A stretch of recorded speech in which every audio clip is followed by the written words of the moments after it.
આ કોઈ વાસ્તવિક દુર્ઘટના નહોતી, પરંતુ લોકલ ક્રાઇસિસ ગ્રુપ ઝઘડિયા દ્વારા ઓફ-સાઇટ એમરજન્સી મોક ડ્રીલ યોજાઈ હતી, જેનો હેતુ મેજર એક્સિડન્ટ હાઝાર્ડ ધરાવતા એકમોમાં આકસ્મિક સમયે પરસ્પર સંકલન સાધીને સુરક્ષા કવચને વધુ મજબૂત કરવાનો હતો.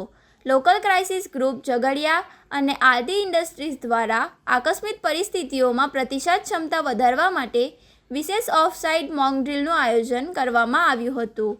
આરટી ઇન્ડસ્ટ્રીઝના રૂબી યુનિટ ઝોન 2 ખાતે પેટ્રોલિયમ એરિયાના ટેન્કર રિફિલિંગ દરમિયાન અચાનક લીકેજ થયેલ સોર્વેલન્ટમાં કોઈ અજાણ્યા સોર્સથી આગ પકડી લીધો, જેને કંટ્રોલ કરવા પોર્ટેબલ ફાયર બ્રિગેડ અગ્નિશામકનો ઉપયોગ કર્યો હતો. આસપાસના ઉદ્યોગોના ફાયર બ્રિગેડે અંતે આગ પર કાબૂ મેળવ્યો હતો.